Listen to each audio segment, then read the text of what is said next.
धनंजय मुंडे सलग तिसऱ्या कॅबिनेट बैठकीला गैरहजर. 564 कोटींसाठी ट्विट. मानले मुख्यमंत्र्यांचे आभार. राज्यात बीड जिल्हा आणि परळी तालुका गेल्या 2 महिन्यांपासून चर्चेत असून सरपंच संतोष देशमुख हत्या प्रकरणामुळे जिल्ह्यातील वातावरण चिघळल्याचं दिसून आले. त्यातच बीडमधील गुन्हेगारीचा म्होरक्या म्हणून वाल्मिक कराडवर गंभीर आरोप देखील जिल्ह्यातील लोकप्रतिनिधींकडून झाले असून वाल्मिक कराड मंत्री धनंजय मुंडेंचा निकटवर्ती असल्याचं धनंजय मुंडेंच्या राजीनाम्याची मागणी देखील होत आहे. मात्र अद्यापही राष्ट्रवादी काँग्रेस पक्षाचे प्रमुख अजित पवार किंवा मुख्यमंत्री देवेंद्र फडणवीस यांनी मुंडेंच्या राजीनाम्याबाबत कुठलाही ठोस निर्णय घेतलेला नाही. त्यातच आधी मोतीबिंदू शस्त्रक्रिया, नंतर बेल्स पाल्सी या आजाराने ग्रस्त असल्याने धनंजय मुंडे मंत्रिमंडळ बैठक आणि पक्षाच्या कामकाजापासून दूर असल्याचं दिसून येते. त्यातच आज झालेल्या मंत्रिमंडळ बैठकीला देखील त्यांची अनुपस्थिती होती.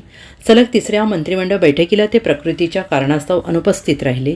मात्र आजच्या बैठकीत परळीतील पशुवैद्यकीय महाविद्यालयासंदर्भाने घेतलेल्या निर्णयावर त्यांनी मुख्यमंत्र्यांचे आभार मानले.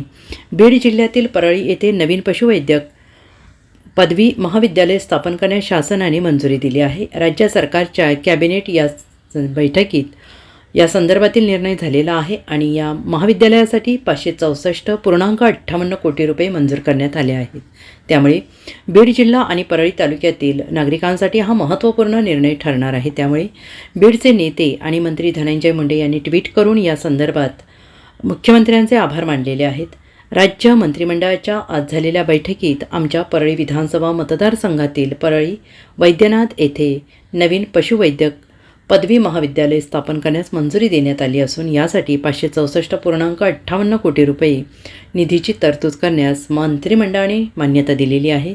आणि याबद्दल राज्याचे मुख्यमंत्री आदरणीय देवेंद्र फडणवीस साहेब, उपमुख्यमंत्री आदरणीय अजितदादा पवार, उपमुख्यमंत्री आदरणीय एकनाथराव शिंदे साहेब तसेच पशुसंवर्धन मंत्री आणि माझ्या भगिनी पंकजाताई मुंडे यांचे मनपूर्वक आभार असे ट्विट धनंजय मुंडे यांनी केलं आहे.